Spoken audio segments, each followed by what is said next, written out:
KAAPA case പ്രതിയും തിരുവനന്തപുരം കോർപ്പറേഷനിലെ BJP. കൗൺസിലറുമായ R. സുഗതനെ Nedumangad കോടതിയിൽ ഹാജരാക്കി. വട്ടിയൂർക്കാവ് പോലീസ് രജിസ്റ്റർ ചെയ്തിട്ടുള്ള 2 കേസുകളിലെ പ്രൊഡക്ഷൻ വാറന്റിനെ തുടർന്നാണ് കോടതിയിൽ എത്തിച്ചിട്ടുള്ളത്. വിയ്യൂർ ജയിലിൽ കഴിഞ്ഞിരുന്ന സുഗതനെ ഇന്നലെ വൈകിട്ടാണ് തിരുവനന്തപുരത്ത് എത്തിച്ചത്.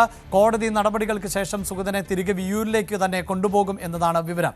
ഇപ്പോൾ വാർത്തയുടെ വിശദാംശങ്ങളുമായി നിതിനാണ് ചേരുന്നത്. നിതിൻ, തിരുവനന്തപുരം നഗരസഭയിൽ നാടകീയമായ സംഭവങ്ങളാണ് തുടർന്നുകൊണ്ടിരിക്കുന്നത്. അതിനിടെയാണ് സുഗതനെ തിരുവനന്തപുരത്തേക്ക് എത്തിച്ചിട്ടുള്ളത്. അത് കോടതി നടപടികളുടെ ഭാഗമായാണ്. അവിടെ ബി.ജെ.പി. പ്രവർത്തകരോ മറ്റോ ഒക്കെ എത്തിയിരുന്നോ?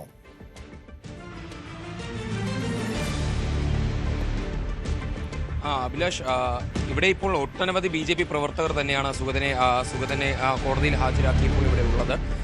കുറച്ച് ദിവസങ്ങളായി വളരെ നാടകീയമായ രംഗങ്ങൾ തന്നെയാണ് ഈ ഒരു വിഷയത്തിൽ തിരുവനന്തപുരത്ത് നടക്കുന്നത്.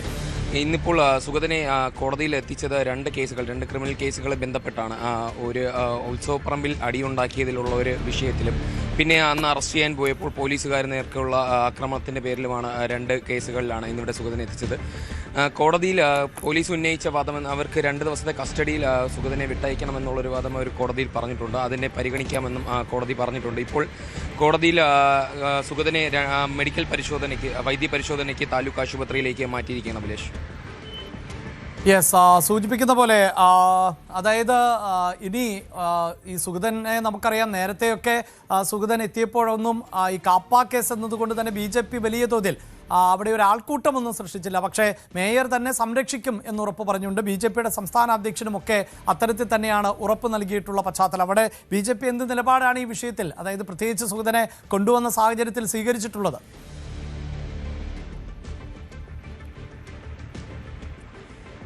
അഭിലാഷ്, 3 ദിവസം മുമ്പ് കോർപ്പറേഷൻ നടന്ന സംഭവത്തിൽ തന്നെ മേയറിനോട് ചോദിച്ചപ്പോൾ തന്നെ മേയർ ഉറച്ച വാക്കിൽ പറയുന്ന ഒരു കാര്യമുണ്ട്. സുഗതനെ എന്ത് വന്നാലും സംരക്ഷിക്കുമെന്ന് തന്നെയാണ് മേയർ പറയുന്നത്.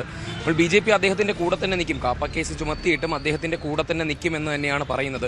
ഇതിപ്പോൾ 20 കൗൺസിലർമാരുടെ സത്യപ്രതിജ്ഞ വീണ്ടും കോടതി ചെയ്യണമെന്ന് പറഞ്ഞിട്ടും 19 കൗൺസിലർമാർ മാത്രമേ സത്യപ്രതിജ്ഞ ചെയ്തിട്ടുള്ളൂ. ഇപ്പോൾ നിലവിൽ സുഗതനെ അങ്ങനെ നോക്കുന്നെങ്കിൽ ഒരു കൗൺസിലറായിട്ട് പോലും നമുക്ക് പരിഗണിക്കാൻ പറ്റാത്ത ഒരവസ്ഥയിലാണ്. എന്നിരുന്നാലും ബി.ജെ.പി.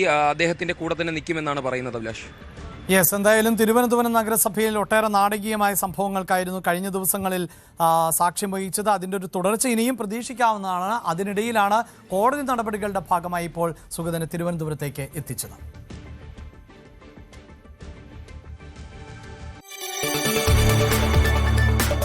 കൂടുതൽ വാർത്തകൾക്ക് News 18 Keralam YouTube channel subscribe ചെയ്യുക.